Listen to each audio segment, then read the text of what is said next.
안녕하세요. 이제 인사도 안 하죠. 왜냐면 지금 한 2시간에 걸쳐서 조심 이 생각에 대한 탄상을 기록하고 있거든요. 마치 아포칼립스 같죠. 지금 펑크인데 사실 실제로 펑크가 맞습니다. 지하에 있거든요. 지금 이 폭격기 소리에 잠을 못 자가지고 이렇게 미래 세대에 대한 도움이 되는지는 모르겠지만은 그런 컨셉으로 남기고 있습니다. 그래서 제가 무슨 말 하고 있었죠? 이 커피죠. 커피에 대한 얘기인가요? 커피를 사왔습니다. 커피를 사왔는데 커피에 대한 또 이상한 소리를 하기 전에 제가 말씀드릴 게 있습니다. 왜 정치 유튜버라면서 지금 홍삼 얘기하고 미약 얘기하냐, 커피 치우자 공삼 얘기하고 미약 얘기하냐. 아니 노동운동에 나오고 빌 게이츠랑 그 미국 외나 5개 설명드릴게요.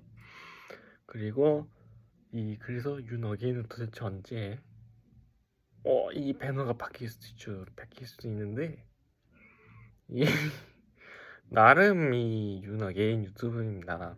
윤어게인에 대한 내용이 지금까지 하나도 없었지만은 언젠가는 해야죠.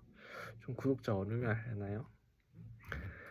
지금 할 수도 있는데 판결 나면 할게요. 그 전에 할 수도 있지만은 여기서 2개 정리됐고 저는 일단 윤어게인이 맞습니다. 윤어게인 소송부터 할까요? 왜 윤어게인을 하냐면은 윤어게인도 민이거든요. 법치주의에 기반한다면 판결 나기 전까지는 요즘에는 헌재까지 가는 게 유행이죠. 아무튼 그래가지고 3심제가 아니라 그 헌재까지 감안하더라도 판결 나기 전이면은 그 전까지 아무 얘기나 다 해도 되는 거예요. 민으니까. 그러니까 민의가 자기에게 족보반 민의만 하면은 그 판결 자체가 민의를 좀 반영을 하잖아요. 근데 그 법리만 따지는 게 아니라 민의를 하는데 민의가 일방적이면 그게 민의인가요? 민의는 다양할 수 있는 거죠.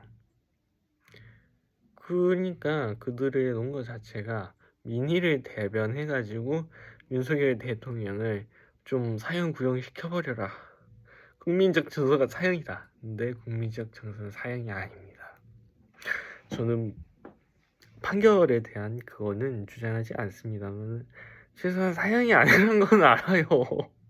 사형을 어떻게 때립니까? 전두환 대통령이 사형을 선고받으셨죠. 그것의 근거가 이 쿠데타였나요? 그게 잘 모르겠는데 군사혁명을 통해서 이 민간인이 양민이 좀 피해를 봤다. 그것이 근건데 그것이 근거인데 윤석열 대통령이 사형이 나오면은 앞으로 쿠데타가 하는 사람은 사람을 다 더 죽이지 않을까요? 그러니까 사람 죽여서 사형 나오느냐 안 죽여서 사형 나오느냐가 그거 질문인데 그 안 지켜가지고 사형이 나와버리면은 더 죽이죠. 그건 뭡니까? 민입니까? 아니면 판례입니까? 아니면 법치입니까? 이것은 법치고 법리입니다. 법리이고 나아가서 이 판결이 파악구성 선고가 되었을 때 어떠한 사회에 그런 어떠한 영향력을 미치는가. 판례는 일종의 사회학적인 그런 분석이면서 그 태제이면서 그 교과서가 되어야 합니다. 제가 판사님들을 좋아해서 그런 게 아니라 싫어하진 않아요. 근데 이제 그냥 생각이 없어요. 왜냐면 저는 법에 대해서 잘 몰라서. 근데 이게 법도 정치죠. 네, 맞습니다. 정치의 연장선상이 법인지 법의 연장선상이 정치인지는 중요한 것은 두 가지가 연관돼 있다는 점이죠. 법에 의한 지배입니까? 법의 지배입니까? 저도 모르겠습니다. 그렇지만은 최소한 사형이 아니라는 것은 압니다. 그리고 저도 민의가 아닌가요? 민의죠. 투표권도 있고 본인에게 그런 원하는 본인에게 원하는 그런 결과만을 받으면은 그거는 판결이 아니라 판사님들은 그러시지 않으시면은 그것은 판결이 아니죠. 판결이 아니고 인민재판이죠. 인민재판이 나쁘다는 게 아닌데 인민재판을 하면 좀 저도 잘해요. 왜냐면 저는 공산당 수첩이 있거든요. 사실 없습니다. 저는 공산주의자가 아닙니다. 제가 좀 이 농담 좀 해봤습니다. 공산주의자 수첩이 아니고 마오쩌둥 수첩은 있어요. 그거 기념품이고 아무튼 그래가지고 5가지를 말할 건데 미학은 정치의 연장선상이라는 견해가 학문적 견해가 있습니다. 그래서 미학에 대해서 얘기를 해도 돼요. 왜냐면은 발터 베냐민이 그거를 경계했죠. 예술이와 영화가 정치의 연장선상으로 쓰인다. 히틀러 대변하는데 영화가 쓰인다. 영화가 너무 선전도구화가 됐다. 그래서 미라는 것이 정형화된 그 아이디를 이상적인 원형이라 해내야 되나요? 이상적인 가공이인데 그것 자체가 이데올로기고 이데올로기를 최선전해서 그 교육을 시키는 것이 미학 예술입니다. 예술을 규정하는 것이 미학이죠. 그러니까 이 선전물이 어떠한 정당성을 가지고 있느냐, 어떠한 예술성을 가지고 있어서 이 정치적인 그것이 뒤에서 이면 속에서 감춰줄 수 있냐라고 말하는 것이 그것을 해석하는 툴이 미학이라고 보는 관점이 있습니다.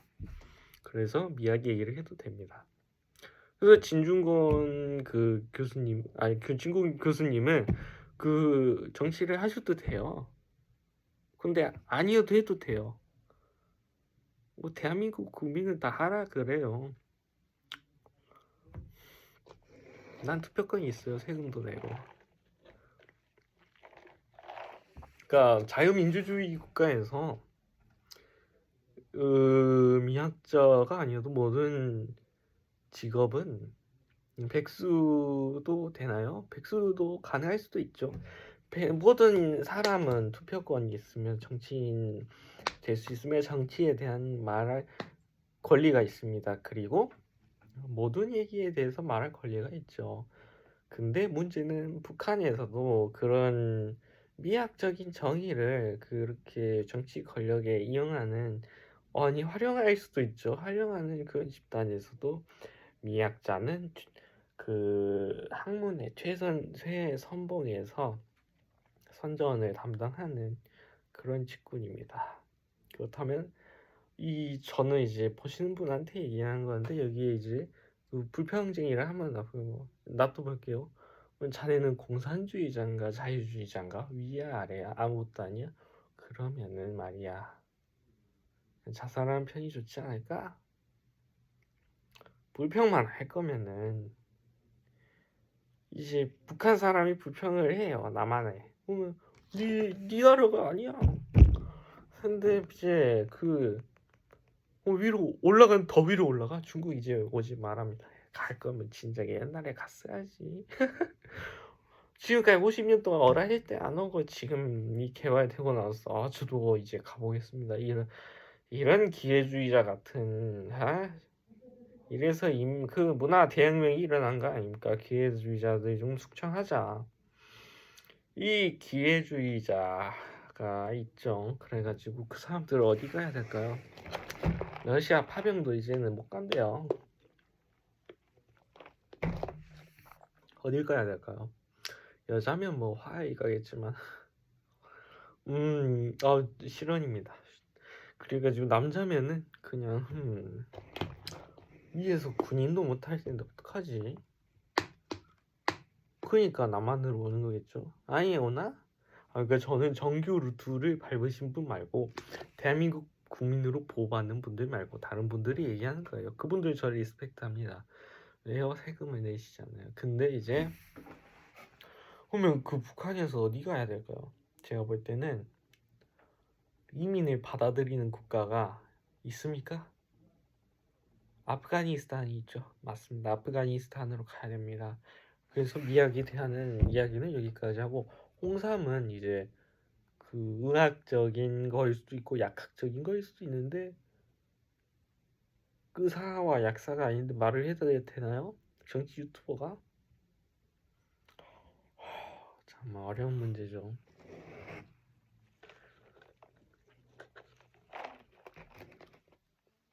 제가 어쩌면은 10년 후의 미래를 말하는 거일 수도 있습니다.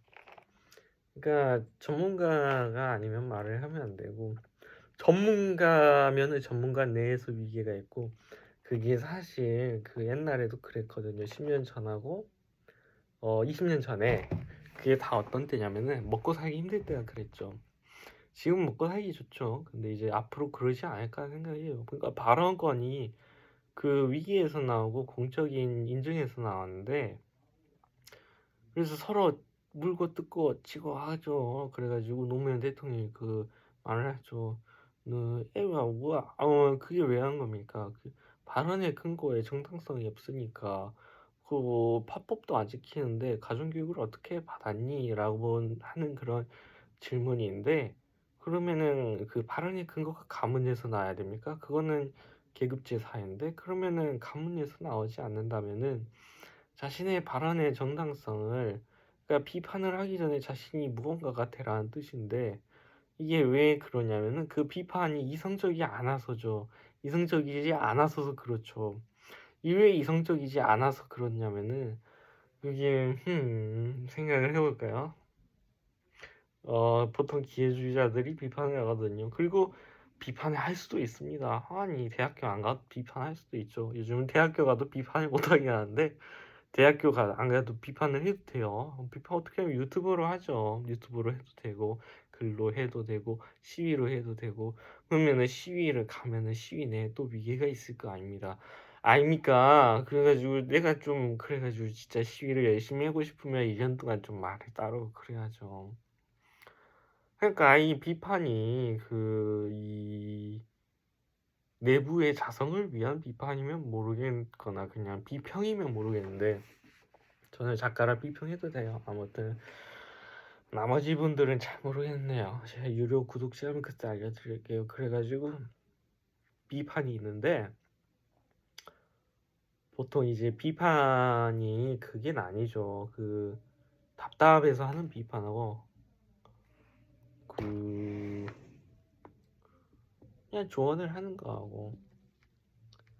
근데 이제 정치의 그런 논리에서 모든 것은 그 후생경제학적으로 보면은, 그러니까 모든 그런 구성원의 이 보편적 복지를 조금이라도 증진시키는가 안 시키는가, 효용이 있는가 아닌가로 볼 수도 있는데, 홍삼을 먹으면 좋죠. 좋은데 어떻게 먹으면 좋을까에 대해서 말하는 것은 이제 약사가 아니어도 말할 수 있죠. 약학적 근거는 부족하지만은 그것은 과학이 될 수도 있죠.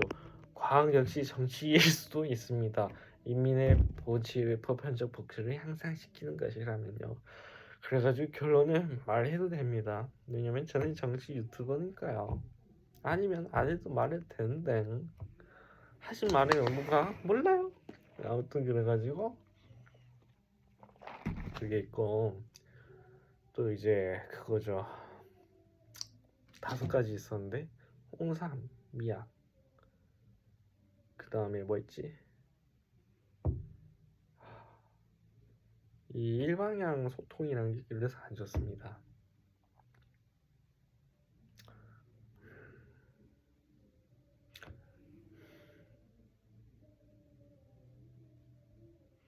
생각나시면 댓글창으로 달아주세요.